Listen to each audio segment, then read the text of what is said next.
Show में। मुश्तरका लाहेमल की तैयारियां, सियासी रहनुमाओं की अहम बैठक।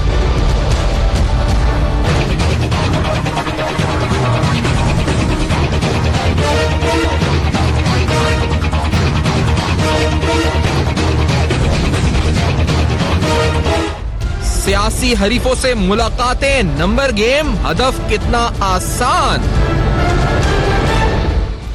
अस्सलाम वालेकुम। पस पर्दा हकाइक सनसनीखेज इंकशाफात प्रोग्राम बेनकाब में हूँ आपके साथ सैफान खान। इंतहाई अहम मराहिल हैं जिस वक्त सियासी तौर पर कहा जाए तो नंबर्स गेम जारी है। सीट्स के हवाले से पाकिस्तान तहरीक इंसाफ का क्लेम यह है कि पंजाब असेंबली में उनके पास मतलूबा नंबर्स आ चुके हैं। They can form a government now Punjab के अंदर आसानी से। फवाद चौधरी साहब ने कुछ देर कबल कहा है। उधर PMLQ का वक्त बनीगाला में है और बनीगाला के अंदर उनके मुज़ाकरात इमरान खान साहब से हो रहे हैं।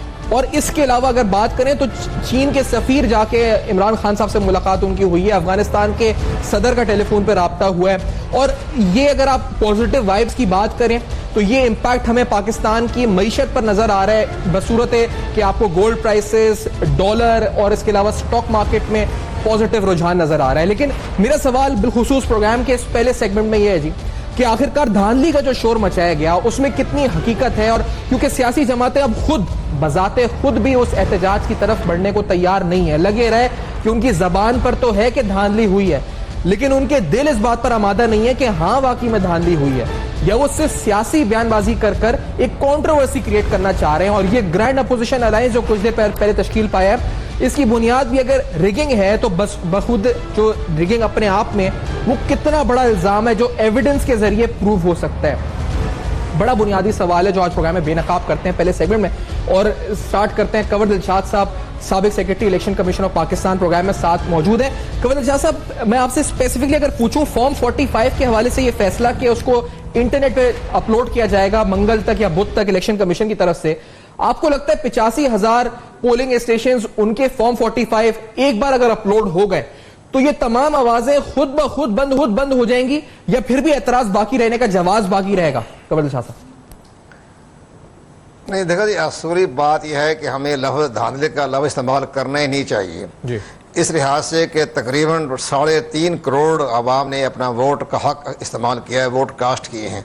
इस तरह सुबह सिंध में जो है फिर पार्टी की गवर्नमेंट बन रही है, खैबर पख्तूनख्वा में जो है तहरीक इंसाफी गवर्नमेंट बन रही है, पंजाब में गवर्नमेंट जो है बिल्कुल साथ साथ चल रही है। दोनों पार्टियां कोशिश कर रही हैं, जिसमें कि नवाज लीग भी और इसका PTI भी, वो भी बड़ी बिल्कुल साथ साथ अपने मुज़ाकरात कर रहे हैं। बलूचिस्तान में मखलूत हुकूमत बन रही है, तो इसमें धांधली कहाँ से हो गई? इसलिए आप ये देखें कि पीपल पार्टी को तकरीबन 40 सीटें मिल गई हैं, इसे बल्कि 44 मिल गई है, और नवाज शरीफ की पार्टी को तकरीबन 64 पार्टी मिल गई, PTI को मिल गए। सब पार्टियों को इतनी मेजॉरिटी आ गई है पार्लियामेंट के अंदर कि इसमें धांधली का लफ्ज़ इस्तेमाल करना दुरुस्त नहीं बनता।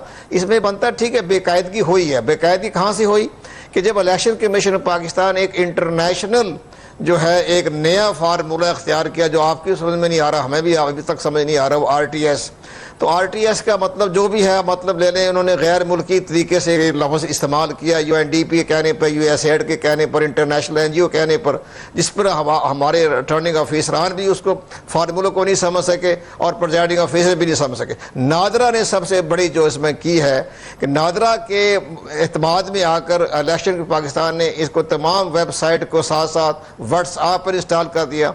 वो सिस्टम बैठ गया, वो काम नहीं चल सका। लेकिन इलेक्शन की पाकिस्तान से जो गलती हुई है, कोताही हुई है, या समझने की विजडम की कमी हुई है, जो उनके साथ एक मुतबादल सिस्टम रखना चाहिए था। और मुतबादल सिस्टम क्या था? तो फैक्स मशीन थी।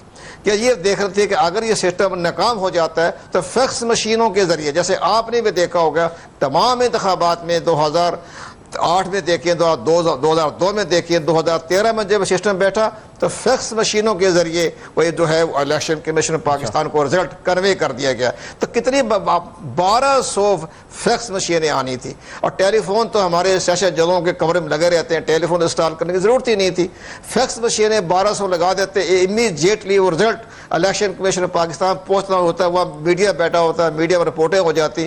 तो जो 4-5 घंटे जो लोगों में इज़्तिराबी कैफियत पैदा हुई, तो फिर हमारी सियासी जमातों को इलेक्शन कमीशन पर, इस सिस्टम पर, इस इंतखाबात पर एतराज़ात करने का मौका मिल गया, आपने लफ्ज़ इस्तेमाल किया कि आपने बेकायदगी का लफ्ज़ इस्तेमाल किया और बिल्कुल बजा आपने कहा, क्योंकि एक सियासतदान ने कुछ देर कबल धांधली नहीं बल्कि धांधला कहा इसको, तो वो तो अपनी इस्तिलाह के मुताबिक अपने सियासी मकासद के तहत हर कोई इसको मैनिपुलेट करने की कोशिश कर रहा है। तो आप इंटरनेशनल ऑब्जर्वर्स की रिपोर्ट से कंवल दिलशाद साहब क्या मुतमईन है? और मैं उनमें लोकल भी फैफन भी शामिल करूंगा, फिर ईयू की जो रिपोर्ट आई है वो भी शामिल करूंगा, क्योंकि आज इलेक्शन से हम आगे, अब रिजल्ट्स कंप्लीट हो चुके हैं, रिकाउंटिंग का प्रोसीजर आज भी इलेक्शन कमीशन ने 26 हलकों का है। तो ऑब्जर्वर्स की स्टेटमेंट से कंवल दिलशाद साहब, बहैसियत साबिक सेक्रेटरी इलेक्शन कमीशन, क्या आप सेटिस्फाइड है? इसमें फाफन की रिपोर्ट दुरुस्त है, उन्होंने बड़ी मेहनत की है। मैंने उनकी रिपोर्ट अखबारों में देखी है, मेरी कल सरवर बारी से भी लोगों से मुलाकातें भी हुई हैं, उनकी रिपोर्ट में वजन है, ठीक जा रहा है। लेकिन जो यूरोपीय यूनियन है वो अपने इंटरनेशनल एजेंडे से हट गए। इंटरनेशनल कोड ऑफ कंडक्ट भी जो होता है, हमने भी दुनिया भर के बड़े बड़े मुल्कों के, हमने भी अपने एज ए ऑब्जर्वर हमने भी दौरे किए, हमने भी देखा है, आप उस मुल्क के अदालती निज़ाम में बात नहीं कर सकते, आप उस मुल्क की सिक्योरिटी के बारे में बात नहीं कर सकते, आप उस मुल्क की जो सियासी जमातें हैं, जो ऐसी NGO हैं जो उस गवर्नमेंट के ख़िलाफ़ है, इस्टेब्लिशमेंट के ख़िलाफ़ है, अदलिया के ख़िलाफ़ है, उनसे मुज़ाकरात नहीं कर सकते। यूरोपीय यूनियन ने जानबूझकर पहले बड़ी कोशिश की कि जी हमें पास नहीं मिले, यानी वो भी एक किस्म का एक सियासी जमातों का हिस्सा बन गए कि जी यहाँ तो ब्यूरोक्रेटिक सिस्टम आ गया, ब्यूरोक्रेसी ने हमें कार्ड नहीं दिए। ये स्टेटमेंट इंतहाई काबिल एतराज़ था। उनको एक हफ्ते पहले इलेक्शन कमीशन पाकिस्तान हमेशा एक हफ्ते पहले ही दिया करता होता है, सिक्योरिटी क्लियरेंस करनी होती है। एक तो एतराज़। दूसरा एतराज़ ने यह किया कि जब हम पुलिस स्टेशन पर गए, आर्मी खड़ी थी, आर्मी का क्या काम था, तो भाई तुम्हारा इसमें बारे में बात करने की तुम्हें ज़रूरत क्या थी। साथ ये कह रहे हैं कि जनाब बड़ी बड़ी शख्सियात जो थी वो मुकदमे में घर गई थी, वो जेल चली गई, लोगों पे असर पड़ गया, लोगों पर कोई असर नहीं पड़ा। 1-2 साल से मुकदमे चल रहे हैं, करप्शन के मुकदमे चल रहे हैं, सुप्रीम कोर्ट ऑफ पाकिस्तान मुकदमे चला रही है, वो देख रही है, एहतसाब ब्यूरो देख रहा है। तो यूरोपीय यूनियन को किसने इजाज़त दी थी कि पाकिस्तान की अदलिया के निज़ाम पर भी करे? इस लिहाज से मैंने कल भी चैनल पे कहा, आज भी मैं आपके चैनल पे कहता हूं कि मेरा बाकायदा हमारे वकला ने एक खत तैयार कर लिया है।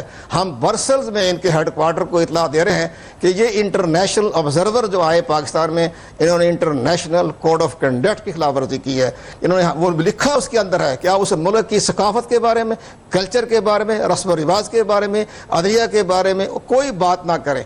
आप सीधे पुलिस स्टेशन पर जाए, लोगों को देखें वोट कास्ट हो रहा है, वो तो बाकायदा 6 बजे तक वोट कास्ट होता रहा। किसी पार्टी ने, किसी मीडिया ने, आपने सब ने देखा कि 6 बजे तक पोलिंग बेहतरीन होती रही। इससे पहले माजी में लोग एतराज करते थे जी पोलिंग स्टाफ नहीं पहुंचा, बैलेट पेपर नहीं पहुंचे, बैलेट पेपर कम हो गए, अंदर लड़ाई झगड़ा हो रहा है, बैलेट पेपर और मैं आपसे क्योंकि पूछना चाह रहा हूँ कि दूसरी कंट्रोवर्सी जो क्रिएट करने की कोशिश की जा रही है, और एज सेक्रेटरी, साबिक सेक्रेटरी इलेक्शन कमीशन ये बताया, क्योंकि रिकाउंटिंग का जो प्रोसीजर है, ऐसी खबरें इस तरह से मैनिपुलेट करके बताई जा रही हैं कि रद्द कर दी गई ये दरख्वास्त के रिकाउंटिंग की जाए फला हल्के में, या इस तरह तासुर दिया जा रहा है कि रिकाउंटिंग हो रही थी और इस दरमियान अगर कोई कैंडिडेट हारने लगा या जीता हुआ कैंडिडेट हारने लगा या जीता हुआ जो हारा हुआ था वो जीतने लगा, तो उस दरमियान कोई खलल आ गया, रुकवा दी गई काउंटिंग, या आगे से सिक्योरिटी ने घेर लिया, अदालत के अंदर वकला को नहीं जाने दिया। सोशल मीडिया के ऊपर और मेन स्ट्रीम मीडिया के ऊपर ही बाज ऐसे हल्के हैं जो इस तरह की चीजें फैला रहे हैं, वायरल कर रहे हैं। कंवर साहब, इसको जो रिकाउंटिंग का जो प्रोसेस है, इसको क्या कंट्रोवर्शियल बनाने की कोशिश हो रही है मुनज़्ज़म तरीके से, या ये इसी तरीके से होता है और इस दफा रिपोर्ट ऐसे हो रहा है इस एंगल के साथ? क्या मसला है आपकी नजर में? नहीं, मैं आपने बहुत अच्छा बात की, माशाल्लाह जो आप बड़े जरूरतमंद एंकर हमारे हैं। मैं आपसे गुजारिश करूं, इसमें सबसे बड़ी अहम बात ये बड़ा आ रहा है कि जी पोलिंग एजेंट्स बाहर निकाल दिए, इसकी मैं आपको तशरीह करता हूँ। इसमें इलेक्शन कमीशन की गलती है। इलेक्शन कमीशन पाकिस्तान का एक सही मैंने अपना मौका पेश नहीं कर सका, हमें मौका पेश करना पड़ रहा है। आप ये देखें, जब पोलिंग ख़त्म हो जाती है तो वहाँ हर बूथ पर एक होता है, हर बूथ के ऊपर एक पोलिंग एजेंट, वो तकरीबन 15, 20, 30, 50 हो जाते हैं। लेकिन जब काउंटिंग होती है तो एक पोलिंग एजेंट्स को इजाजत मिलती है कि आप एक पार्टी का एक नुमाइंदा बैठा रहे। अगर 6 कैंडिडेट हैं तो 4 या 6 कैंडिडेट के नुमाइंदे बैठेंगे। वहाँ होते हैं 30-40 बैठे होते हैं। तो उन्होंने कहा जी आप बाहर जाए, आपका काम खत्म हो गया, आपने बूथ का काम खत्म हो गया, काउंटिंग शुरू हो गई, एक आदमी बैठेगा। तो एक आदमी वहां बैठा रहा तमाम प्रोसेस में, और जो गैर मुतल्लिका लोग थे जो बूथ में पहले थे उन्होंने बाहर भेज दिया। तो ये इलेक्शन कमीशन को चाहिए था कि ये तशरीह करते कि ना हर पोलिंग एजेंट का एक नुमाइंदा बैठता है, कानून के मुताबिक वो बैठा रहा। अब आइए काउंटिंग के ऊपर, इसमें बाद हमारे रिटर्निंग ऑफिसर ने जो हमारा इलेक्शन एक्ट जो है 2017 का, उसका जो सेक्शन है 195, उसका नीचे जाए 5, उसमें लिखा हुआ है कि ये रिटर्निंग ऑफिसर की सवाबदीद पर है कि अगर कोई 5% के लगभग कोई दोबारा रिकाउंटिंग करना पड़े एक पोलिंग स्टेशन पर, चंद पोलिंग स्टेशन पर, या उसकी सवाबदीद पर है। उसे जहां में दरखास्तें मसूल हुई, कहीं उसने 4 पोलिंग स्टेशनों की इजाजत दे दी, कहीं 6 पे, कहीं 10 पे, कहीं 15, या पूरा दे दिया। ये भी इलेक्शन कमीशन पाकिस्तान को इस आईनी शिक को, इस कानूनी शिक को बाकायदा मीडिया के जरिए वजाहत करनी चाहिए थी कि रिटर्निंग ऑफिसरों ने अपने कानून के मुताबिक ये काम किया। अब अच्छा किया कि जब दबाव पड़ा पाकिस्तान इलेक्शन कमीशन पाकिस्तान के पास, और ये याद सादिक साहब भी गए और शायद खान भाई साहब भी गए परसों, जिससे बदमज़गी पैदा हुई। अब ये बहुत सही फैसला किया और भी ऐसी बहुत से सवाल असेंबली और 13 ही है। ठीक है, ये बड़ी इंपॉर्टेंट आपने क्लैरिफिकेशंस किए हैं, और भी बहुत से ऐसे सवालात हैं। और जिस तरह मैंने शुरू में बताया था, न सिर्फ इलेक्शंस का पूरा प्रोसीजर बल्कि इलेक्शंस के बाद जिस तरीके से इसका इंपैक्ट पड़ा है, और जब मैं इंपैक्ट की बात करता हूं तो मैं क्वांटिफाई करके आपको बताऊं कि इसका इंपैक्ट स्टॉक मार्केट पर, डॉलर पर, गोल्ड प्राइसेस पर जो पड़ा है। हम इस तरफ भी आएंगे, आखिरकार इतना मुस्बत रुझान क्यों है? क्या खान साहब ने तकरीर में कोई ऐसी बात कर दी जिसकी वजह से जो यहां पर एंटिसिपेट नहीं हो रही थी और अचानक इतना सरप्राइजिंग फैक्टर हुआ, या ये एक्सपेक्टेड था और स्टॉक मार्केट जिस तरह बढ़ी है, डॉलर जिस तरह जिसकी कीमत में गिरावट आई है, ये तमाम चीजें भी होंगी बेनकाब। लेकिन इस ब्रेक के बाद मेरे साथ रहिए।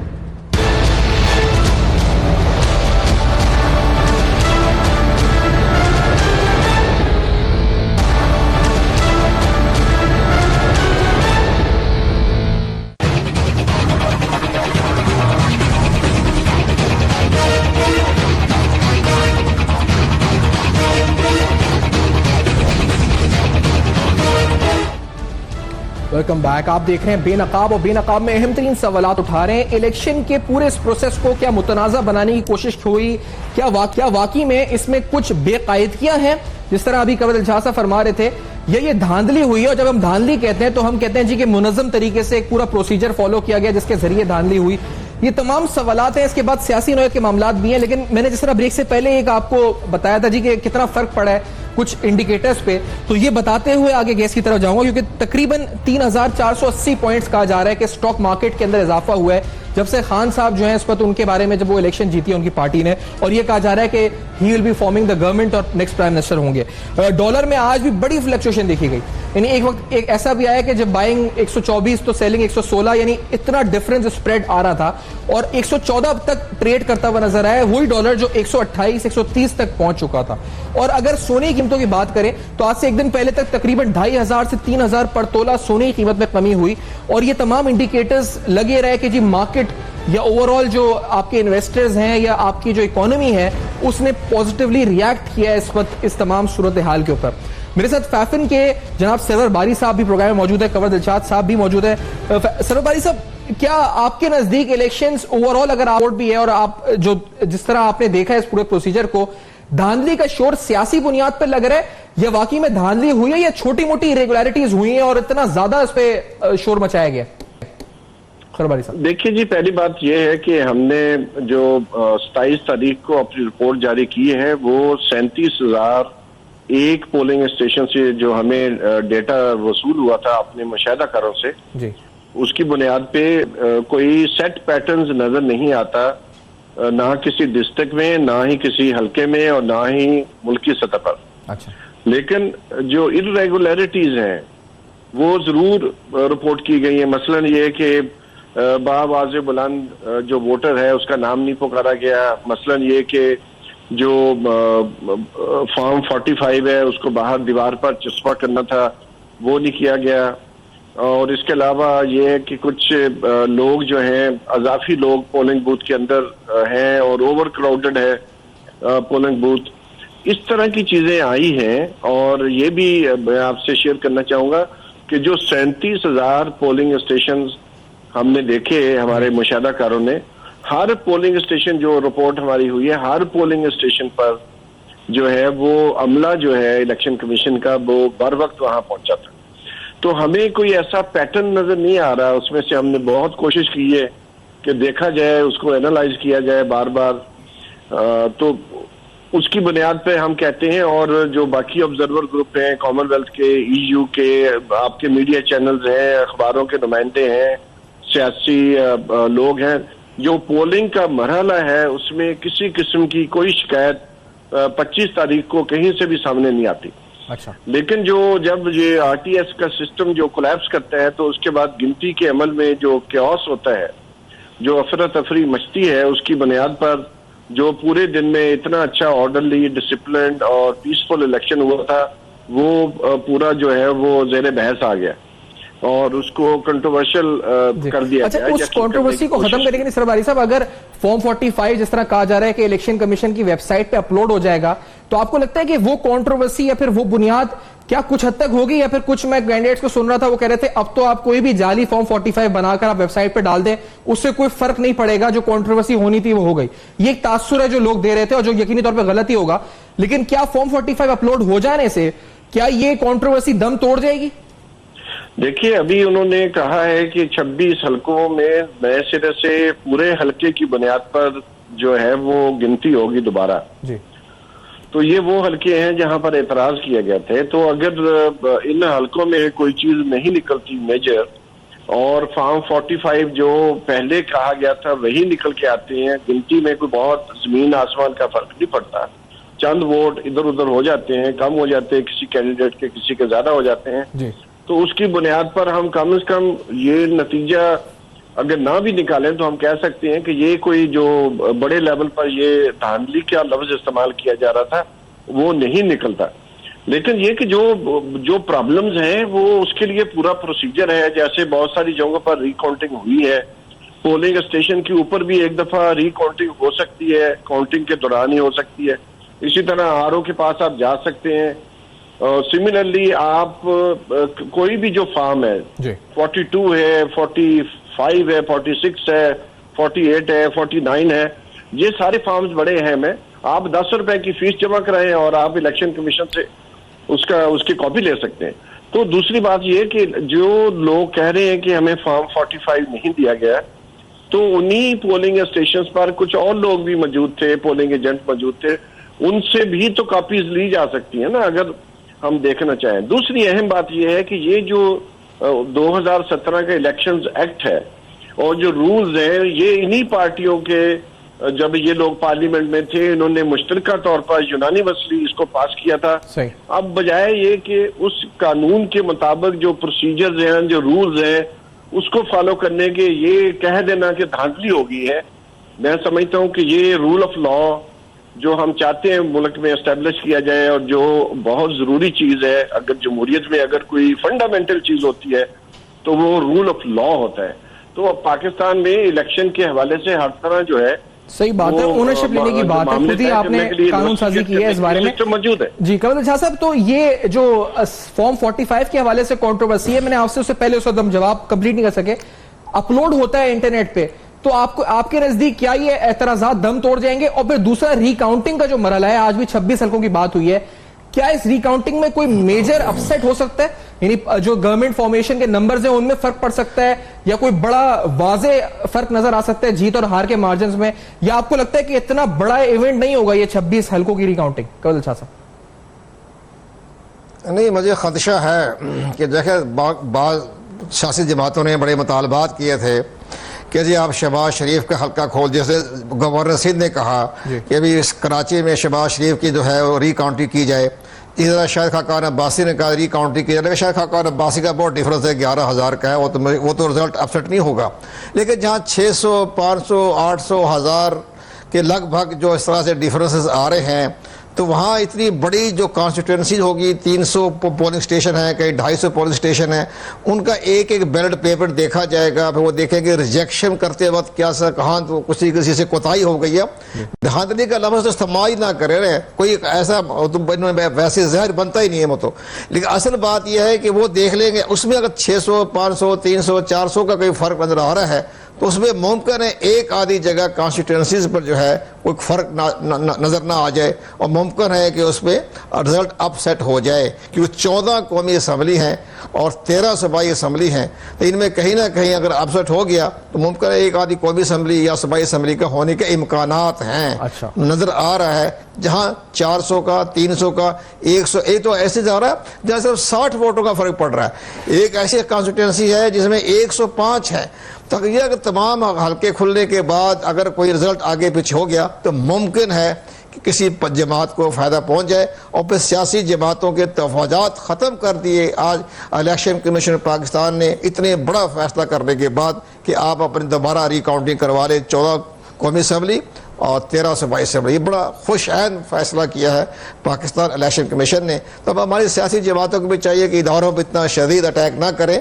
हर जगह ही होता है, कहीं ना कहीं कुताहियाँ भी हो जाती हैं, बेकायदगी भी हो जाती है। रिटर्निंग ऑफिसर की सतह पे हो गई, प्रिजाइडिंग ऑफिसर की सतह पे हो गई, पूरे इज्तिमाई तौर पर ये पाकिस्तान के इंतहाई मिसाली इंतखाबात थे। ये मैं ये कहता हूँ, मिसाली इंतखाबात। सरवर बारी साहब ने भी कही है कि धांधली का लफ्ज इस्तेमाल करना जो है वो सही नहीं है, बताते खुद के धांधली हुई है, इरेगुलरिटी आप कह सकते हैं, बेकायदगियां जिसको आप कहते हैं वो कह सकते हैं, धांधली इसको नहीं कहा जा सकता जो कहा जा रहा है सियासी पॉइंट स्कोरिंग के लिए, वो लफ्ज सही नहीं है, वो इस्तिलाह सही नहीं है। इतनी बड़ी सियासी जमातें जो आ रही है कि ये बाकायदा बाइकाट, हलफ, ये सब चीजें सियासी स्कोरिंग हो रही है, ये दबाव डाला जा रहा है। अब ये एक बड़ी अहम बात मैं बताता हूँ। अब ये तमाम सियासी जमातें, PTI भी हो गई, नवाज लीग भी हो गई, सब कहते हैं जनाब हमें नंबर गेम पूरे कर लिए। ये सिर्फ इंतखाबी नफ्सियाती जंग है। जब तक वो कौमी असम्बली के आज़ाद उम्मीदवार इलेक्शन कमीशन ऑफ पाकिस्तान को लिख कर नहीं दे देते कि हमने पार्टी ज्वाइन कर ली, उस वक्त तक ये सब बातें जो है इंतखाबी नफ्सियाती जंग के दायरा कार में आती है। अभी किसी ने कमिटमेंट नहीं किया, वो जा रहे हैं मरम्मत में, कह रहे हैं हमारे साथ आ गए, लेकिन जब इलेक्शन कमीशन ऑफ पाकिस्तान में जब गजट नोटिफिकेशन से पहले अपनी जो है रजामंदी दिखाएंगे किस पार्टी में ज्वाइन कर रहे हैं, उस वक्त इनके नंबर गेम का पता चलेगा। अभी सब तो मामले बड़ा अहम जो है है और हो रहे हैं, सियासी मरहले की तरफ मजीद बात भी करते हैं, जाएंगे साथ मौजूद होंगे। इस ब्रेक के बाद आते हैं तो कुछ और अहम बात जिनके ताल्लुक सियासत से, मुस्तकबिल के मंजरनामे से, इन नंबर गेम से है, और ये जो मौजूदा जो अभी इलेक्शन हुए हैं इस पे इससे खड़े होने वाले तनाज़ात के ऊपर है। करेंगे बेनकाब इस ब्रेक के बाद, मेरे साथ है।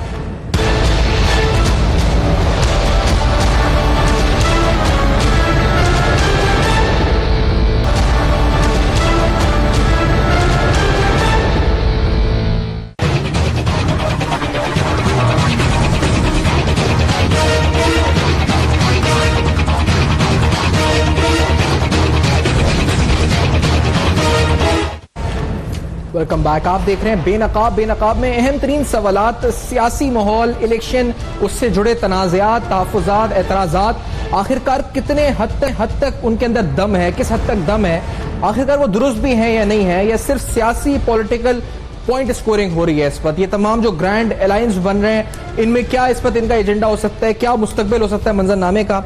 सरबारी साहब भी साथ हैं, कंवर दिलशाद साहब भी साथ हैं। कोशिश करेंगे जी के पाकिस्तान तहरीक इंसाफ के या फिर PMLN के भी स्पोक्समैन अभी कुछ देर में ज्वाइन करते हैं। कंवर दिलशाद साहब, सियासी तौर पर क्या देख रहे हैं? नहीं, अब ये तो इलेक्शन हो गए, सब कुछ हो गए, बड़ा सेफ पैसेज है खान साहब का, आगे बिल्कुल कोई स्टेबिलिटी के साथ आगे बढ़ेंगे, इस्तेहकाम रहेगा, सियासी तौर पर कोई बड़ा चैलेंज नजर आता है?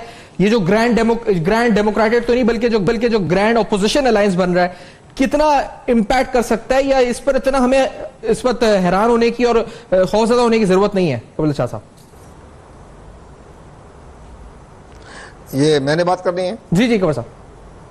हेलो जी कबीर शाह साहब, आप तक मेरी आवाज? सबसे बड़ी अहम बात यह है कि जैसे ये तमाम सियासी जमातों के ये अपने बाकायदा पॉलिटिकल स्कोरिंग हासिल कर रहे हैं ताकि अपने आवाम को, अपने वोटर्स को जहाँ शिकस्त हो गई है, अपनी शर्मिंदगी ख़त्म करने के लिए कि जहाँ बहुत बड़ी एक ग्रैंड अलायंस बना रहे हैं, जब को इतनी बड़ी बड़ी नुमाइंदगी मिल गई है कौमी असम्बली में। आप देखें ना कि अब तो पीपल्स पार्टी को अगर ख्वातीन की नशिस्तें शामिल कर लें तो 57 बनती है उनकी।